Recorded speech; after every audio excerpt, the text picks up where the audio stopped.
Assalamualaikum warahmatullahi wabarakatuh.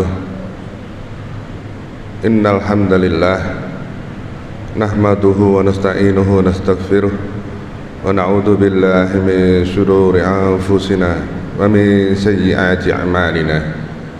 May yahdihillahu fala mudilla lahu wa ma yudlil fala hadiya lahu. Asyhadu an la ilaha illallah wahdahu la syarika lahu wa asyhadu anna Muhammad abduhu wa rasuluh la nabiyya ba'dah. Allahumma salli wa sallim ala nabiyyina Muhammadin sallallahu alaihi wasallam wa ala alihi wa sahbihi wa man tabi'ahum bi ihsanin ila yaumiddin. Amma ba'd. Jamaah salatul rahmati Allah,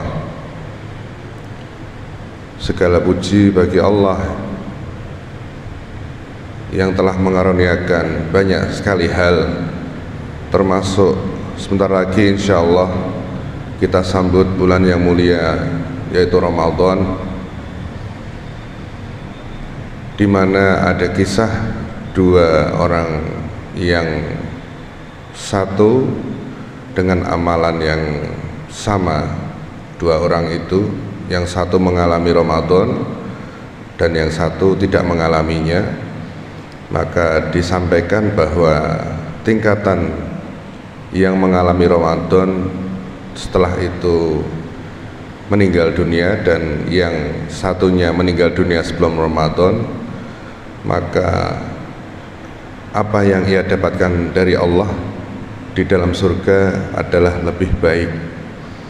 Dan begitu juga harapan kita setelah sekian Ramadan kita alami, semoga Ramadan yang akan datang akan menjadi lebih baik dari yang sebelumnya.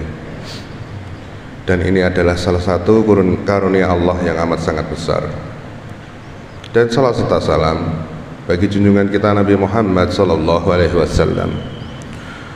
Allah telah memilih dari sekian banyak manusia, Nabi Muhammad Allah pilih untuk mengemban risalah terakhir yang menjadi pijakan semua orang di seluruh dunia untuk selamat di dunia lagi di akhirat.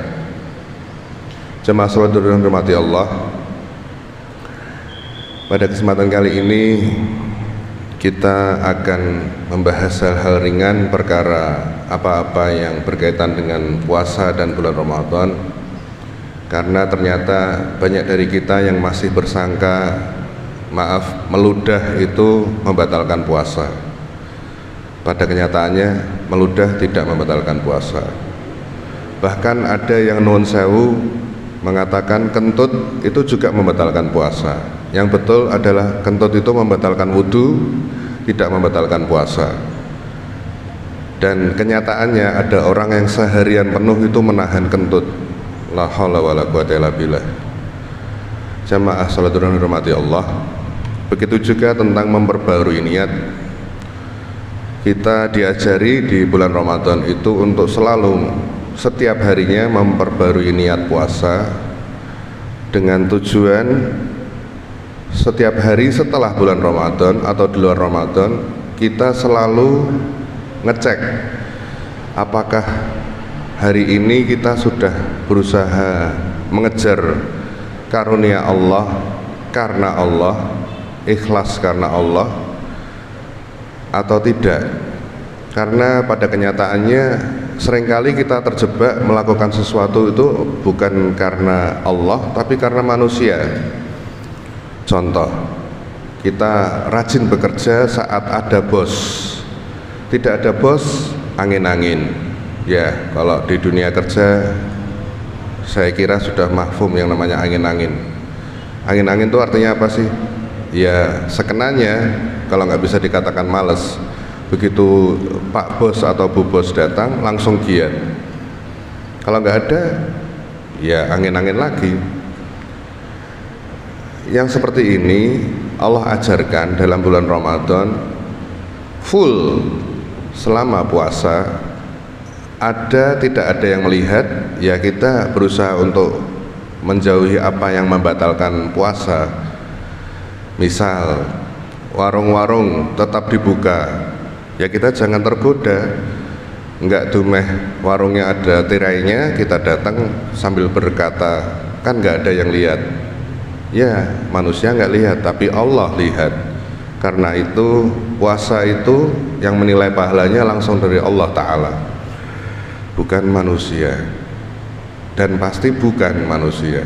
Enggak mungkin kita berpuasa itu untuk mencari ridho manusia. Apa sih ridho manusia itu seberapa? Paling-paling ya cuman kasih jempol. Nah, gitu. Tapi kalau Allah, pahalanya tiada batas. Dan itulah yang membedakan orang-orang kenapa tarawih di hari pertama itu full, tapi kedua berkurang, ketiga berkurang, apalagi malam-malam yang ganjil nanti tambah kurang lagi. Padahal barokahnya Ramadan itu justru di akhir Ramadan. Tapi kenyataannya kenapa di akhir Ramadan kok malah sepi masjid? Jamaah salat yang dirahmati Allah, hal-hal yang perlu kami sampaikan. Sebetulnya ini sudah berulang kali, tapi tidak ada salahnya kami sampaikan lagi, karena hal-hal yang berkaitan dengan hal ini itu kita akan selalu alami sampai kematian kita nanti. Jemaah salat yang dirahmati Allah, dan banyak lagi contoh yang lain. Ada yang beranggapan bahwa toh saya tidak makan, saya cuma ngerokok. Kan ngerokok itu nggak membatalkan wudhu, tidak memasukkan ke perut, masuknya ke paru-paru. Puasa tapi ngerokok. Kita tidak membahas haramnya rokok, tapi itu juga satu hal yang lucu lagi. Hal-hal seperti ini harus kita perhatikan dengan sangat hati-hati. Intinya apa yang kita laksanakan di bulan Ramadan nanti itu untuk mencari ridho Allah Ta'ala. Tidak harus berbaju baru, seadanya nggak apa-apa, asal bersih, nggak bau keringat atau penguk. Masuk ke masjid pakai wangi-wangian, syukur-syukur di masjid disediakan wangi-wangian, alhamdulillah. Dan kita berharap di bulan Ramadan itu kita meraih pahala sebesar-besarnya. Dan harapannya kita yang penuh lumuran dosa ini keluar dari Ramadan tidak hanya dengan memakai baju baru, tidak hanya makan kupat, tapi benar-benar seperti bayi yang lahir putih bersih.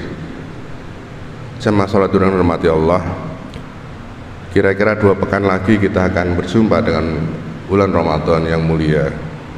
Ada baiknya kita mempersiapkan diri lebih banyak lagi. Sempatkan untuk membaca literasi perkara puasa, sempatkan mendengar ulasan para ustadz atau para ahli ilmu perkara puasa Ramadan. Dan semoga kita semua Allah berikan kemudahan menemui bulan Ramadan dan benar-benar mendapatkan ampunan Allah Ta'ala. Wallahu a'lam bishawab. Semoga bermanfaat. Terima kasih atas perhatiannya. Subhanakallahumma wa bihamdika asyhadu an la ilaha illa anta astaghfiruka wa atubu ilaik. Assalamualaikum warahmatullahi wabarakatuh.